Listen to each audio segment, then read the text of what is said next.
Throughout history, deposed kings and captured emperors have faced deaths designed not merely to kill, but to humiliate, to terrorize, and to send messages that would echo across continents and centuries. A fallen English king was murdered with a red-hot poker inserted through his rectum. A Roman emperor was forced to drink molten gold. A conqueror's corpse exploded during his own funeral. What follows are 8 royal deaths, where execution became elaborate horror. Moments when power's collapse was marked not just by death, but by systematic destruction of the body itself. The red-hot iron, Edward II's murder, September 21st, 1327. Berkeley Castle, Gloucestershire, England. Edward II had ruled England for 20 troubled years before his wife Isabella and her lover Roger Mortimer orchestrated his removal from the throne. The fallen king was imprisoned in Berkeley Castle, a cold stone fortress where few could hear what happened within its walls. Initially, Edward's captors tried to break him through deliberate neglect. According to contemporary accounts, they placed him in a cell beneath the castle, where sewage from an animal pit deliberately flowed into his chamber.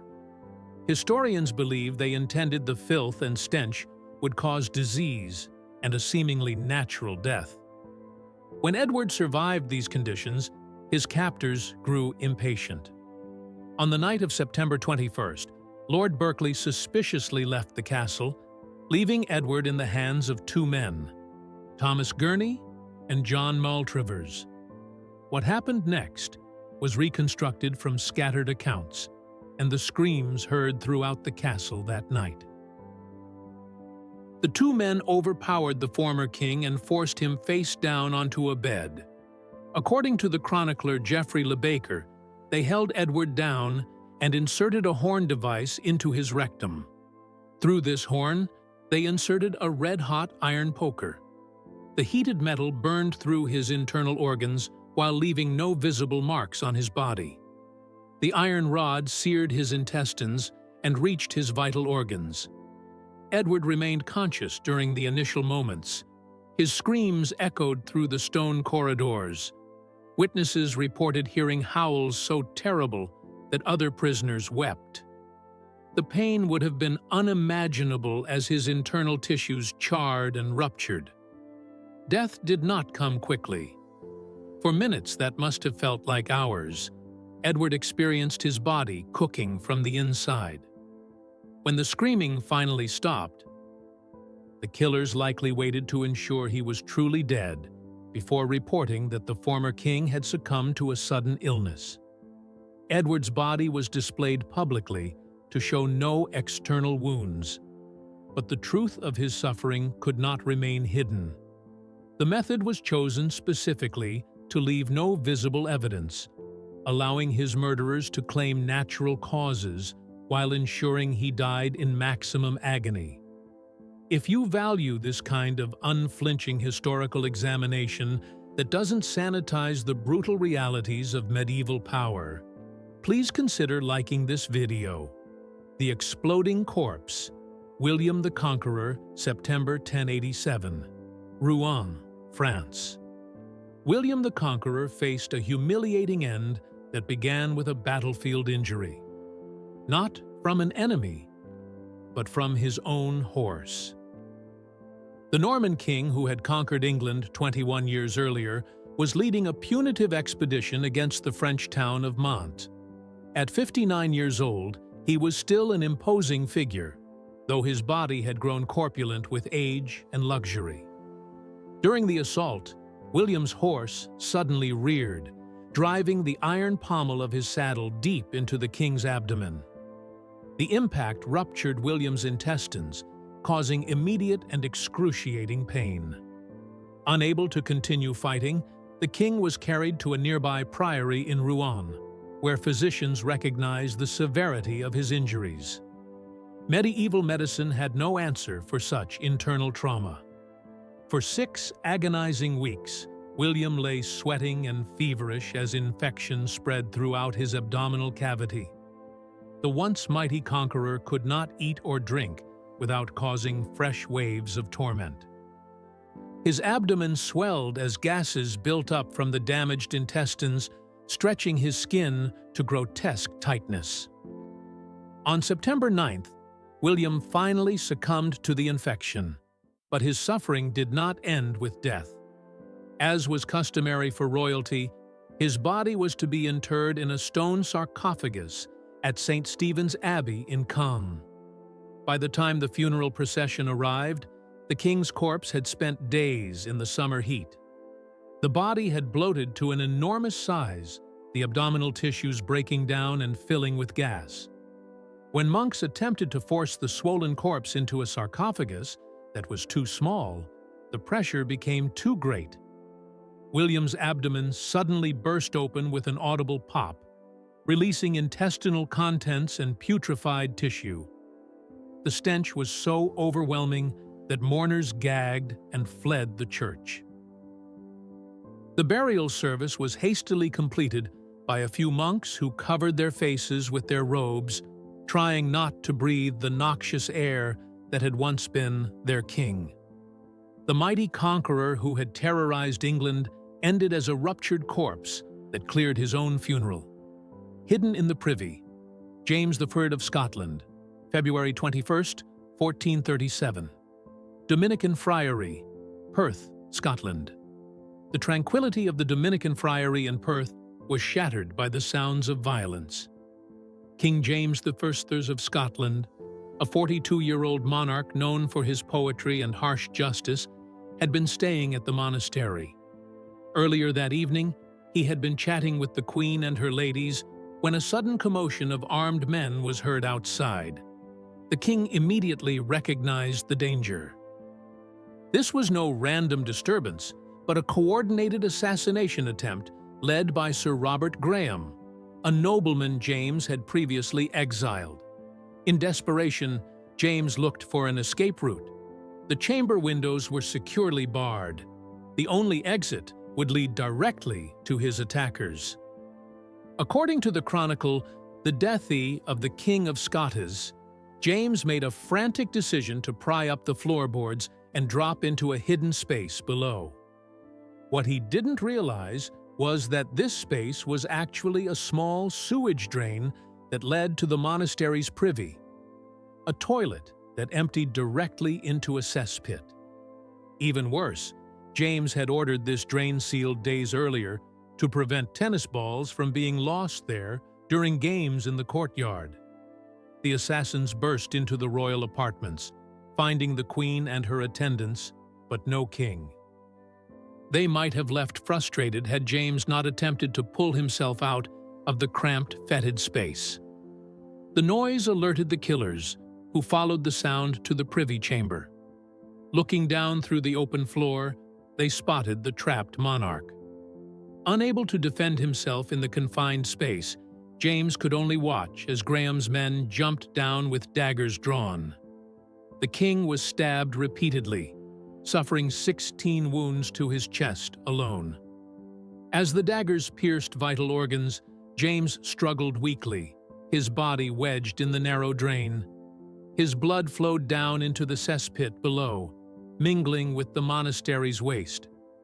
The king, who had ruled Scotland for 13 years, died like a trapped animal.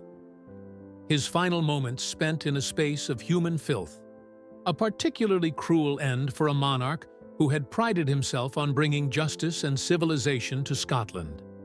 The Emperor's Golden Curse, Valerian Summer, 260 CE, Edessa, modern-day Turkey. A 66-year-old Roman emperor faced a fate that no ruler of Rome had ever experienced before. Valerian, who had risen from aristocratic roots to command the most powerful empire on earth, led his army against Persian forces near Edessa. The battle ended in disaster.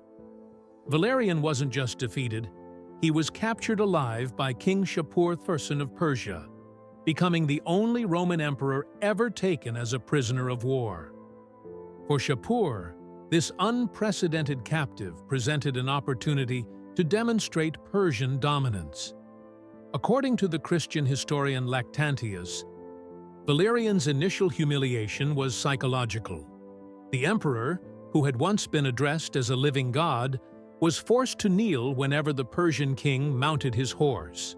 Shapur used Valerian's back as a human footstool, placing his boot on the Roman's neck before stepping into the stirrup. Witnesses reported that the once mighty emperor's face showed the vacant stare of a man whose spirit had already died. But physical torment would soon follow. After months of such degradation, Shapur reportedly grew tired of his royal prisoner. He ordered a demonstration that would send a message throughout the ancient world. According to Persian accounts, Valerian was restrained and forced to watch as executioners heated a crucible of gold until the metal became molten. The elderly emperor understood his fate only moments before his head was pulled back and his jaw forced open. These deaths reveal how execution was used not just for punishment, but as political theater and psychological warfare. What do you think motivated such elaborate cruelty? Share your thoughts in the comments. The executioners poured the liquid gold, heated to over 1,900 degrees Fahrenheit, directly down his throat. The molten metal would have instantly cauterized his lips, tongue, and esophagus. As it reached his stomach, the gold would have caused catastrophic internal burns before cooling and solidifying inside his body. Death came within seconds, but not before unimaginable agony.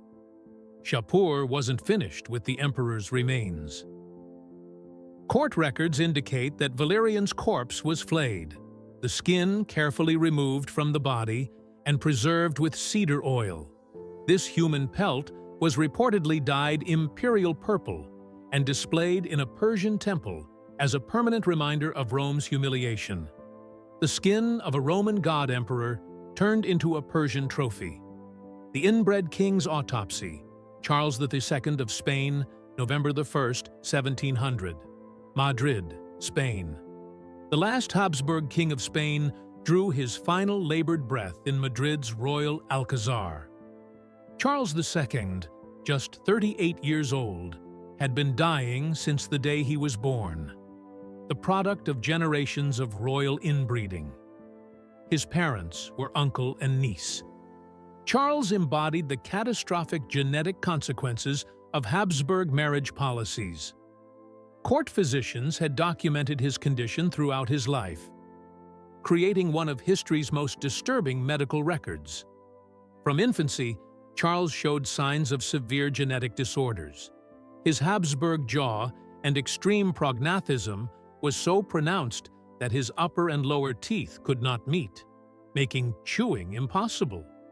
Food had to be prepared in liquid form. His tongue was oversized for his mouth, causing constant drooling and making speech difficult. Witnesses at court described how bodily fluids continuously leaked from his mouth, requiring attendants to wipe his face every few minutes. By his 30s, Charles could barely walk. His legs were too weak to support his frail body. His spine curved painfully. He suffered from seizures that courtiers attributed to demonic possession. Physicians recorded episodes where he would suddenly fall, his body contorting as foam bubbled from his lips. These seizures increased in frequency during his final months, sometimes occurring multiple times in a single day. In October 1700, Charles collapsed completely. For 3 days, his body fought against its genetic fate. The autopsy that followed revealed a body that defied medical understanding. The physicians who examined him wrote that his body did not contain a single drop of blood. His heart was the size of a peppercorn. His lungs were corroded. His intestines were rotten and gangrenous. He had a single testicle, black as coal. His head was full of water. Most disturbing to the doctors was the complete absence of a brain. The cranial cavity was instead filled with a clear, watery fluid. The official report concluded that Charles had been repeatedly hexed, as physicians could not explain how a body so malformed had survived for 38 years. As news of the autopsy spread, European courts received confirmation of what many had long suspected. The Spanish king had never truly been alive in any meaningful sense, but rather a walking exhibition of dynastic decay. The rotten king, Herod the Great, 4 BCE, Judea. The tyrant king who had ruled Judea for over 3 decades confronted an enemy he couldn't defeat: his own decaying body. Herod, the 69-year-old monarch notorious for his construction of the Second Temple and the alleged massacre of the innocents, had long suffered from paranoia and violent mood swings. But the symptoms that began in the spring of 4 BCE were different, marking the start of what would become one of antiquity's most excruciating deaths. According to the historian Josephus, Herod's illness began with an intense itching that spread across his entire body. The sensation was so unbearable that the king would rake his fingernails across his skin until it bled. Yet even this self-mutilation provided no relief. Within weeks, his lower extremities began to swell with fluid, a condition physicians now recognize as severe edema. His feet expanded to nearly twice their normal size, making each step an exercise in agony. By summer, the most horrific symptom emerged. Herod's genitals became gangrenous, developing what Josephus described as putrefied and worm-infested sores. The infection created a breeding ground for maggots that literally consumed his reproductive organs while he was still alive. The stench became so overpowering that servants vomited when entering his chambers. Court physicians attempted treatments, including warm baths in oil and various herbal poultices, but nothing slowed the progression of the disease. As his organs continued to fail, Herod suffered from constant shortness of breath. Each inhalation became a struggle, causing him to sit upright day and night, gasping for air. Convulsions seized his body at irregular intervals, causing him to cry out in pain. 5 days before his death, in a moment of clarity amid his delirium, Herod attempted suicide, grabbing a knife from a servant bringing him an apple. His cousin stopped him before he could plunge the blade into his chest, forcing him to endure his remaining days of torment. Even in his final hours, between labored breaths, Herod ordered the execution of his own son Antipater, revealing that his cruelty survived even as his body dissolved.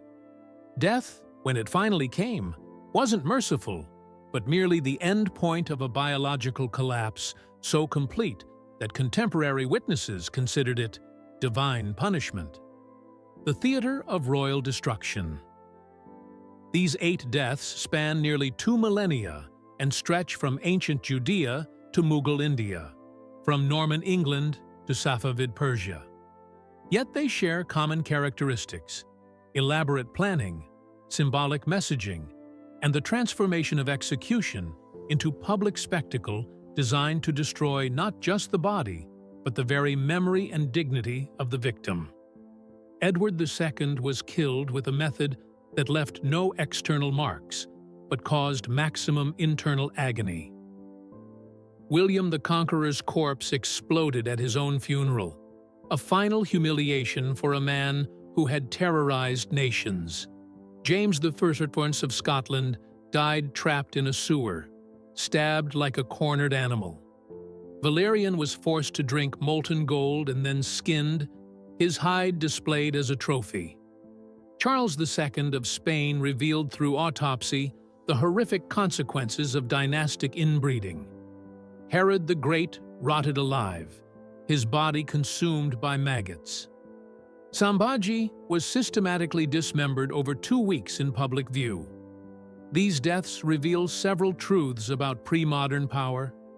First, Fallen rulers were not simply killed, they were destroyed, their bodies becoming canvases for political messages about the consequences of defeat, the power of conquerors, and the fragility of earthly authority. Second, execution was theater. These deaths occurred in public or semi-public settings, witnessed by crowds who would carry the memory forward. The spectacle served multiple purposes: revenge, deterrence, entertainment, and the assertion of victorious power over vanquished authority.